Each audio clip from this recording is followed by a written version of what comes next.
Continuing our new Google Sites tutorial videos, we're going to be covering Google Embeds, which is YouTube, Calendar, and Maps.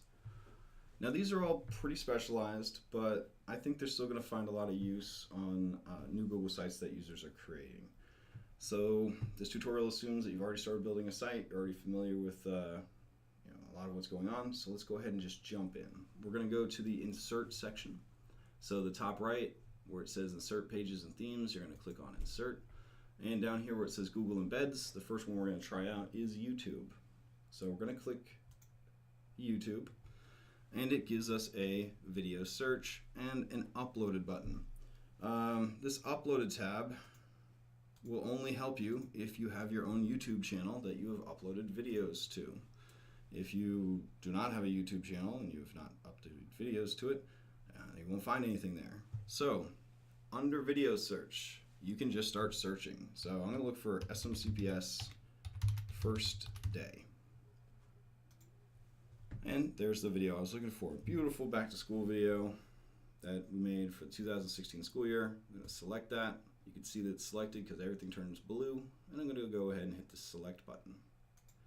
Just like that, YouTube video is embedded to my site. If I want to change the size of it, I grab these blue circles and I can just start resizing it. If I had a number of sections on the page, here I'm creating a text box just so that I have some extra sections. I can grab the video and drag it to a new location on the page. Then I can resize it. Pretty basic stuff.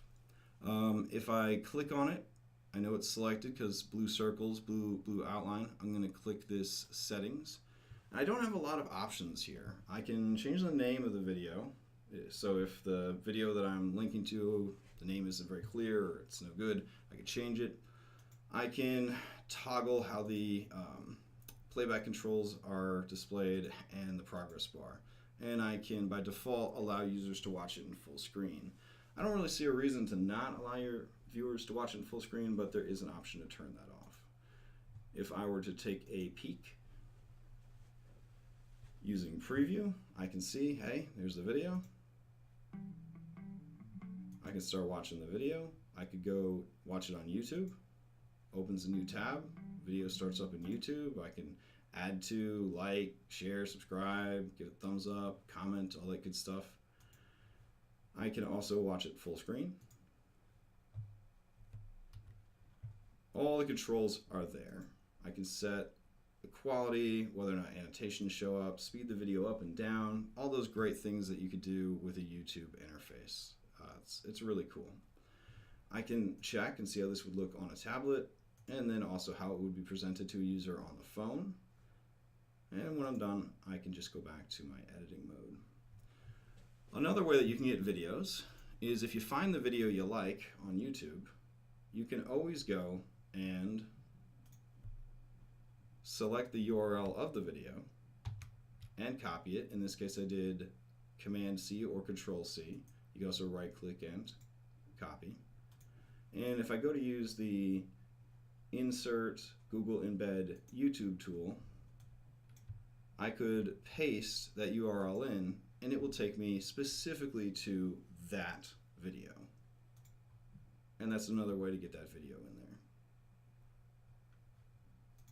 All right, the next one that we're going to talk about is the Google Embed for Calendar. So if I go to Insert, Google Embed, and Calendar, it will show me all the calendars that I have permissions, viewing rights, whatever I have access to. So in this particular instance, I'm going to go ahead and pick this IT skill development, and I'm going to go ahead and insert it. Now I can hold down Command or Control, and I can select multiple calendars. Now don't get too excited, classic sites users. This does not mean that it's going to build a single calendar plugin that is fed with all three of these calendars. That would have been incredible. But as of the time of this recording, which is December of 2016, you can only have a single calendar on a single calendar insert. So in this instance, we'll go ahead and pick IT skill development, and I'll go ahead and insert it.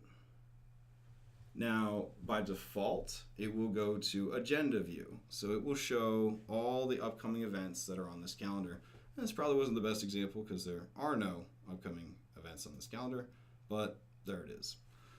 If we want to resize it, we can. This is probably getting to be kind of old hat by now, but you can resize, you can move things around. You can have them go and create new sections all for themselves, stretch them out, make them look how you want them to look, lay it out however you like. While it's selected, if I go up to the gear, I can change quite a few things. I can toggle on and off the title. I can change the title, so if the calendar has a weird title and you want it to make a little bit more sense, you can. I can show dates or not show dates, change navigation buttons. Show time zone, not so much useful for us, but it could be useful for some people. And then down here, view mode. You can toggle between a week view, which shows 1 week at a time, and also a month view. Now, these are both really cool, and for a month view, you really have to take up a lot of room on your page. The reason it defaults to agenda mode is because, again, it's trying to make itself look great on every platform. So if I preview this right now, on a phone, that calendar gets really squished. It's barely, it's really not functional for a user. They can see that there's events, but they don't have any information about the events. They don't know what's going on. Agenda view would look a lot better on a mobile view and still look good on a web view.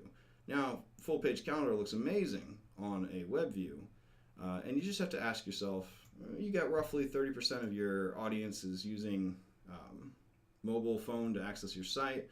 You may kind of stay away from full page calendar.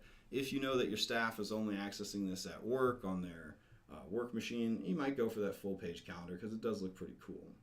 Regardless of what format you choose for your calendar, users will be invited to add that calendar to their Google Calendar interface with this cool little button at the bottom. So I went to this site and I'm like, hey, I want to keep track of upcoming IT skill development. So I click this plus and it takes me over to the calendar where it gives me an option to add that to my list of preferred calendars. So now I can see them, add those events to my calendar, that sort of thing, without having to come back to the site and look at it. So a pretty cool feature. All right, the last thing in Google Embeds is Maps. So we're going to go to Insert, Google Embeds, and we're going to click on Maps. Now, you may or may not get a pop-up like I am that says, hey, Google wants to know your location. I'm going to say yes. It's going to make my life a little bit easier because it'll get more accurate GPS coordinates. There it is. It's already zoomed in on my location. And I want to give people directions to Moakley Street. So I'm going to go ahead and just select Moakley Street. All right, and I'm going to left click, drag and select. I'm going to copy this. I'm going to paste it right into there, hit enter. And now, if we look, a little red pin has appeared. So this is the destination, this red pin. So I'm going to go ahead and select it. And now there is an interactive map on my web page. How does it look? If we go to preview, on the web, I scroll down and hey, there it is. There's an option to save it to my Google Maps in case I go to this place often. There's options to zoom in and out. There's options to go to street view so I can kind of see, oh, there's the parking lot, there's all this other stuff. I can view it on a larger map, so it'll open it in a new tab. And once I go over here, I can start asking for directions. I could send directions to my phone. I could share it with other people. Very, very powerful stuff. If I'm a user on a phone and I'm scrolling down and I say, hey, this web page is talking about training that's coming up and the training is going to be at Moakley Street. Oh, look, there's a map here. So I could just, through my phone, immediately boot up my GPS and drive to that location. So very convenient feature, very cool. And those are the 3 Google Embed tools that can add even more functionality to your site. Of note, the calendar.